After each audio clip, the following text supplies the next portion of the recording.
Hey, Donald from VRF Tech Talk podcast again. Hey, I got something that everybody's kind of been itching and hinting at for a couple of days. We've seen a couple posts. We got some new tools.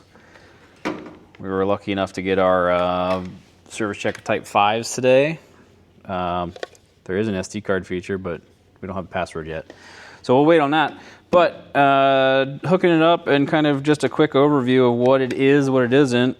It is a new tool. It does come with new software. So it is going to be a learning curve for some people. I'm going to kind of drive it here. I'm looking off of another screen on the side here. I'll edit the videos together because I'm doing a screen record at the same time. But the software is completely new. It is registered, I guess, to the serial number of the device itself. To be determined if you can use more than one computer on one service checker, like pass it around like we used to. But either way, it's here. It's got a lot of new features. Some of them cool. Some of them still got to learn about. But once we get into it, it's kind of got the same feel of Service Checker 4 with, you know, record, play, data transfer, that kind of stuff. Same feel when you make a customer, right? Enter the customer information, name a map. One thing that I noticed that is different is you can no longer put spaces in the map name. So you have to do hyphens like you see there, hyphen, instead of like a space. So a little bit different, but not a major thing. So the cool thing right off the bat is like it communicates quick. It pulled in this condensing unit. This is in my lab here. The condensing unit and the two associated fan coils like immediately, right? Tells you the addresses that were set. Here's because this is on a D3, D4 board.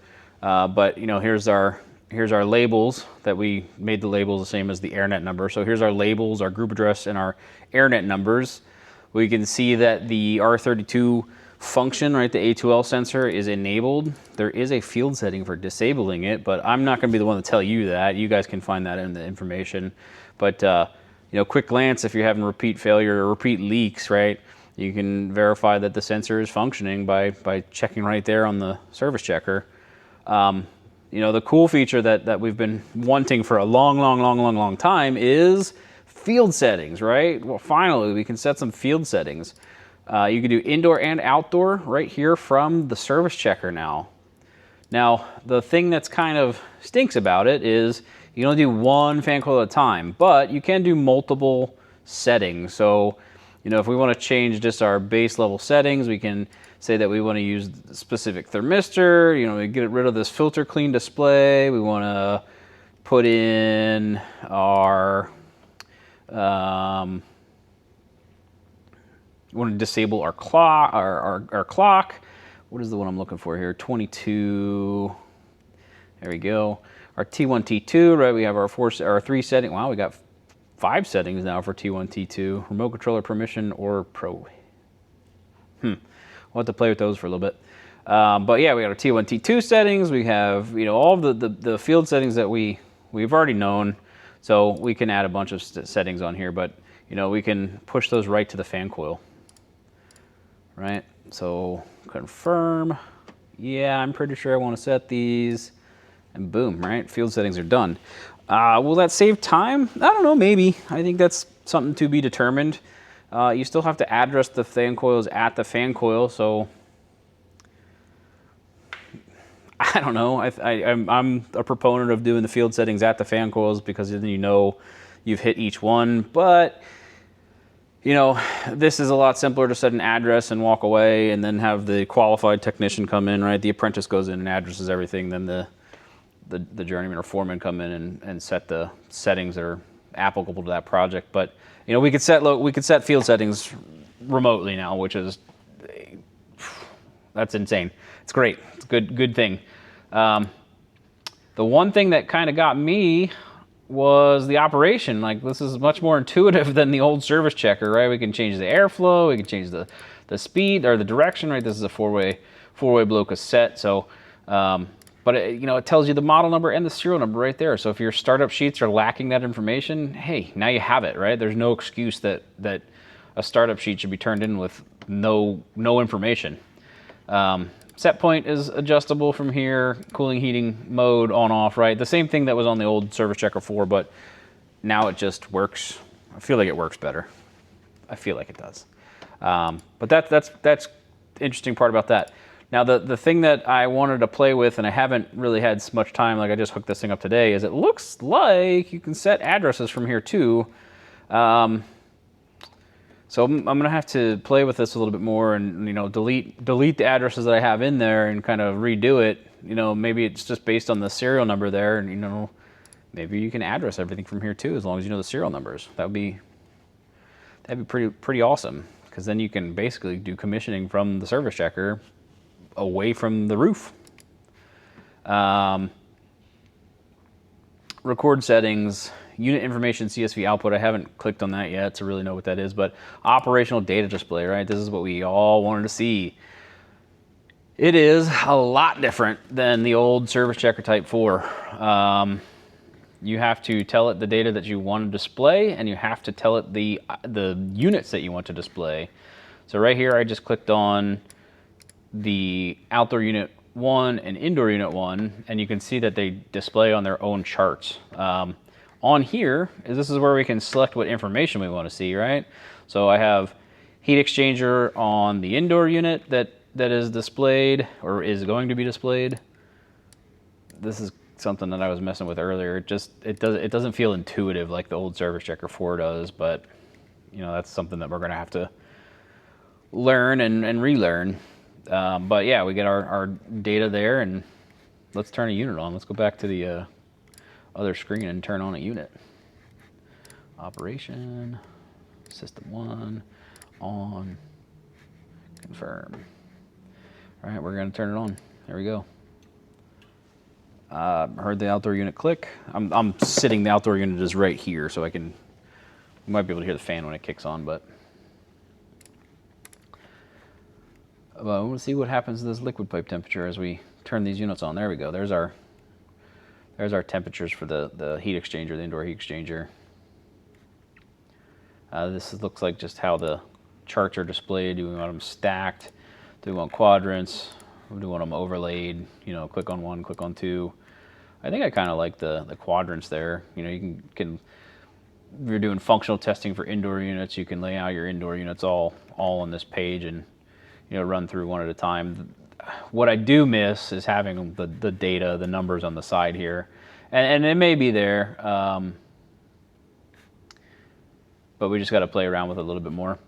The cool thing, right, and I think this is something that a lot of people have asked for a long time, is get rid of the stuff that we don't care about, right? On, say, like an indoor unit. Nope, I'm on outdoor right now.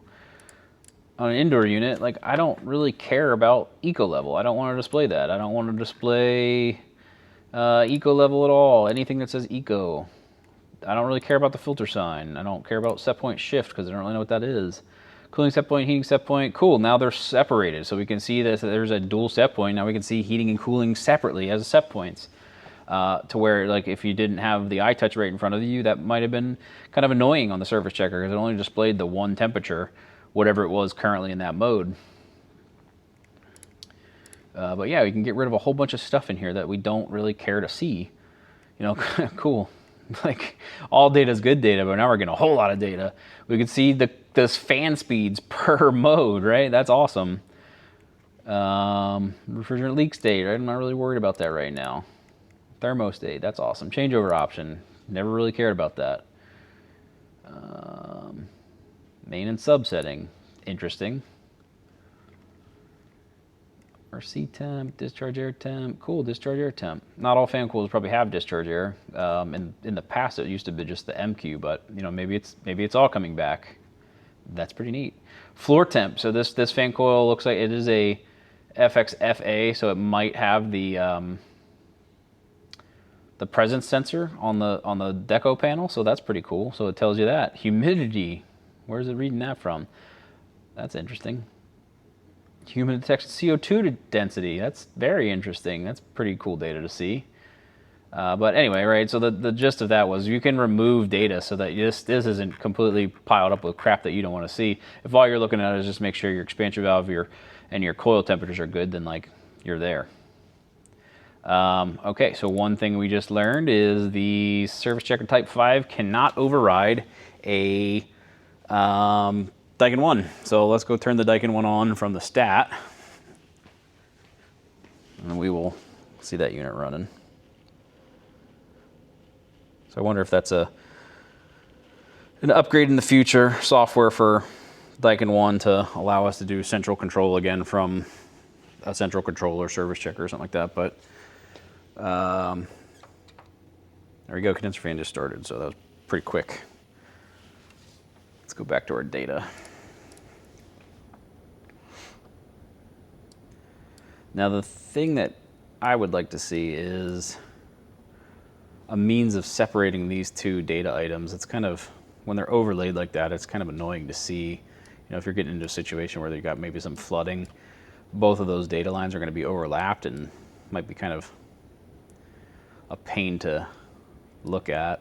It doesn't look like you can separate them.